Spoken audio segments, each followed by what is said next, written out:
Oh god, is it recording? Yes, alright. Enjoy the flavor of vanilla and caramel. Hello guys, this is a drink review, and this time it's of a drink, well, it's Lipton vanilla and caramel black tea. And yeah, I've had it here. I had the bag in for 3 minutes. It says 2 to 3. I chose 3, and it was, oh man, I don't know how long ago it was, maybe 5 to 8 minutes ago. Because I don't want it to be scorching hot. So, and I also have some digestive biscuits right here. And I put some peanut butter on them, because as you could probably tell by that right there, is that one of the digestive biscuits is half eaten. And that's because when I ate it, it's like, oh Jesus Christ, because these are unsweetened, no palm oil and all that shit. And they were so fucking dry. Most of the digestive biscuits I eat, or the only ones that I have been eating, is the ones that have a little bit of chocolate on them. So I wanted to try without, and would not recommend. So I want to see how they are with a layer of peanut butter.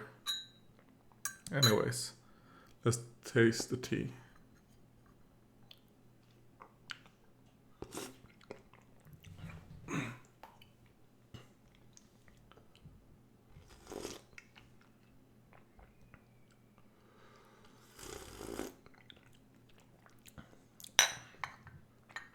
Tastes like a black tea. I mean, I can't really tell. I can smell like the vanilla, but I can't taste it or the caramel. I mean, I guess it's less bitter than most black teas. And it depends on the black tea, obviously. The only black tea that I like drink on a semi-regular basis is, oh god, something Earl. It's called Black Earl, Grey Earl. Oh Jesus Christ.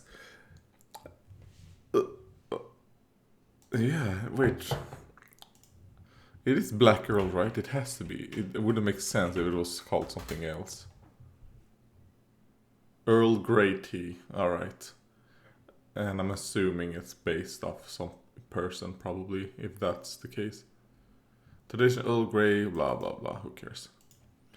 Alright, well, Earl Grey.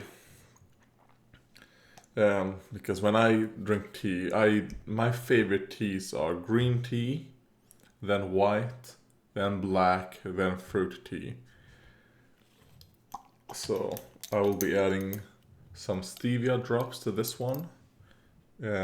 Just 3, because I don't want it to be sweet, but I want it to have a little bit of sweetness. Because I like my black teas with a little bit of sweetness.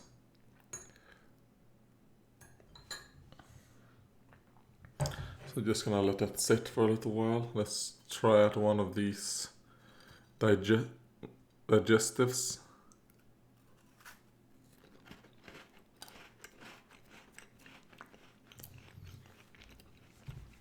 No, not good. Oh Jesus, that will be thrown out.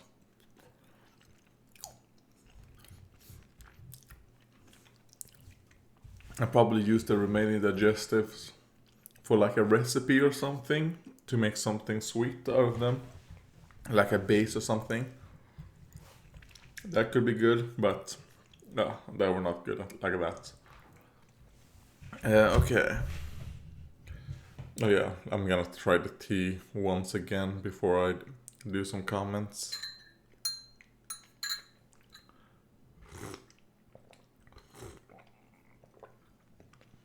That is better. Alright. Let's see. There has only been 2 comments. There was one comment line. This was by Duplino, and he says, and this was on the video that's labeled, "My miniature pile of shame, mostly Warhammer.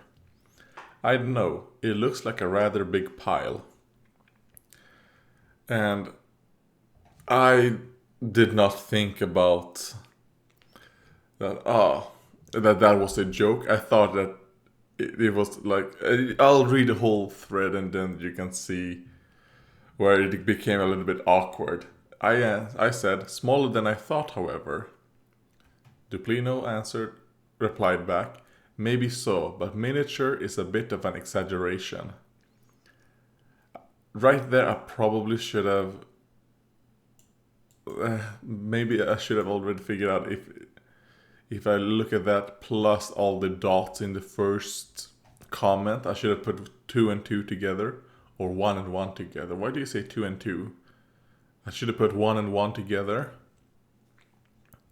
and figured out that it's a joke about, miniature. Like, it's not a miniature, it's a big pile of shame.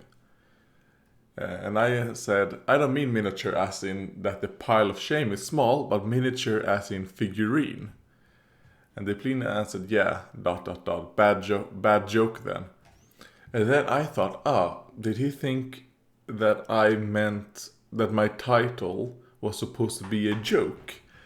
That is what I thought. So I answered, it was not meant to be a joke. And then I said, no, I don't think you understand, which I didn't. I was trying to make a joke. I was like, oh. Well, that was a bit awkward, that whole interaction. So I put into parentheses mostly Warhammer.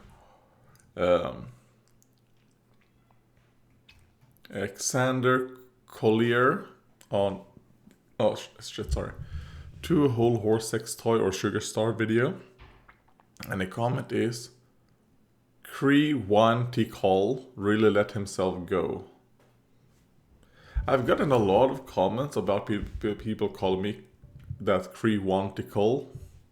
I'm assuming it's probably some person who looks just like me. A bit like how people used to call me like Captain Morgan or whatever when I had, the upswings and the shorter hair. Let's see. Seems like Ir on my miniature pile of shame, mostly Warhammer video. Seems like a lot. I had to get real with myself and how much I paint lately and sold off 80% of my backlog. Sticking to Nurgle in AOS and 40k does me well. Yeah, I mean, I would say good for you that you be like, alright, I'm just gonna sell this shit that I don't use, that I'm probably never gonna paint, and just stick to Nurgle. That is, I actually mean, that's like, alright, if you can do that, that's actually really, really good. Me, however, I can't do it. I have to like paint before I sell. And also because I actually enjoy the process of painting. And and I like to paint a diverse things, which I think hurts me a lot. The fact that I cannot stick to like an army. Like I would rather have several small armies than one big. I mean, I say that if you look at the fucking boxes that I have, it would be like 3 big armies. I would have a big guard army, I would have a big Daughters of Cain army, and a big Seraphon army. That's already 3 big armies, which is probably like all they're gonna be for me. Because in 40k there isn't really an army that I will be like, you know what? Other than the Imperial Guard, there's no other army that I'm like, you know what, I want to collect and have like a sizable chunk of it. No, there isn't really something like that. In AOS, however, there are more. My 2 favorites are the Seraphon and the Daughters of Cain, and I really like them because they're so different to each other. One, I paint like no skin tones, no skin colors or anything. The other one, there's a lot of skin and a lot of metals, and yeah, that's why I one of the reasons why I went pretty deep with them, and I would recommend people not go super deep. I mean, it's not really that deep when I think about it. My Daughters of Cain, it's Morathi and that box set, which to me is like pretty much all I want from that army. Because I plan on magnetizing the cauldron to allow me to get all options out of it. So that will be a lot of work, but it's something I plan on doing. Which actually also goes into, I've already have some plans for 2021 when it comes to the channel. 2020, I probably should have. I would say 2020 was like the year, or is going to be the year. I mean, we still have 2 months, or 3 months, I guess. We still have 3 months, and this is the year of Let's Plays. Because I think, let's see, Yono 1, Whispers of Machine, Warlock, Project Warlock, The Bureau XCOM Declassified, Aegis Defenders, Epistory, Blades of Time, Yooka-Laylee, Bayonetta. So far this year there's been 9 Let's Plays. And there's been actually 9 months as well. So it actually have been like 1 Let's Play a month.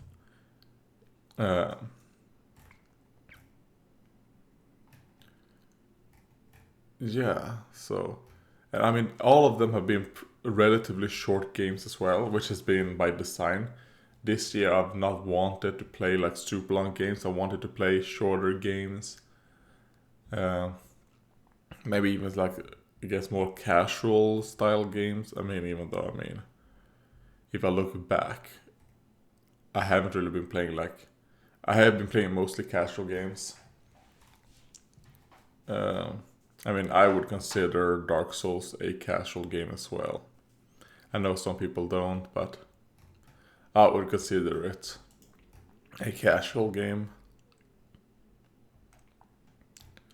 Because you can really take your time. It's not super stressful.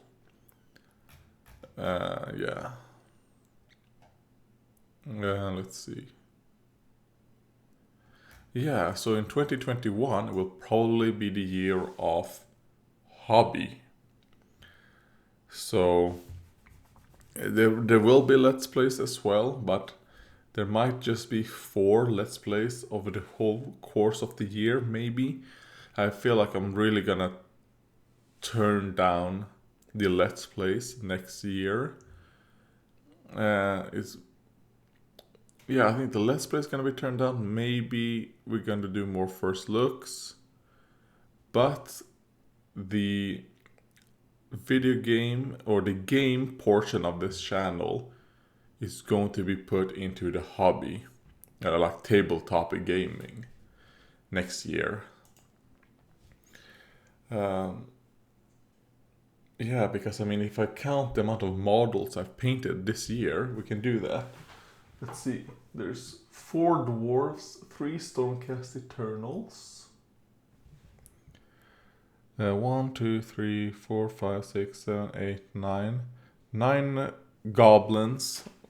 And in that goblins, 9 are not goblins, and 2 of those 9s are 2 squigs. I'm painting. I'm pretty sure I'll be done with the ghosts pretty quick, because I have in my mind what I'm going to do already. And it feels like it's gonna be very quick actually. So I actually think the ghosts will be done before the end of this month. I'm recording this on the 24th of September. I'm pretty sure I'll be done with those ghosts in less than a week. Yeah, that's what I think. I will say that I'm done with the goblins at the moment. The only thing I have with the goblins is to paint the rims black. And these 2 goblins to do detail work and shit on them.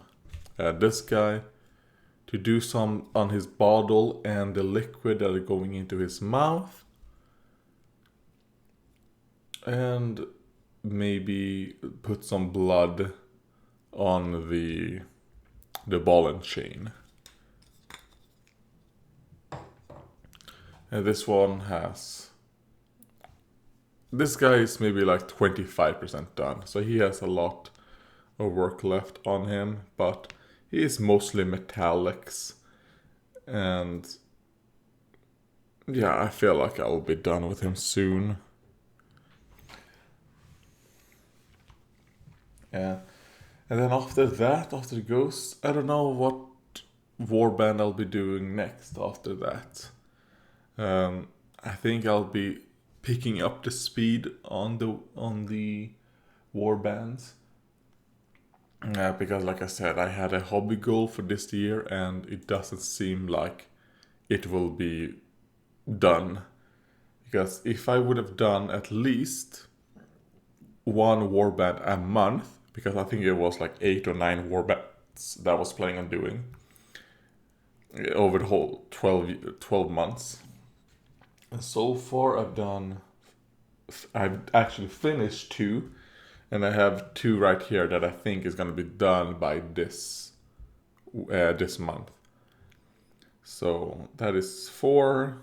There are 3 more months, and I'm planning on doing like finish like 5 warbands in 3 months. I should be able to do it if I go a little bit more like extreme and painting, and which I think I will be doing. I mean, maybe we'll also see during the because in December obviously the T calendar is coming back, so we'll see how that goes. Maybe there'll be a lot of hobby during that, because if I will see how things go, but I would say expect a decent amount of hobby during the T calendar.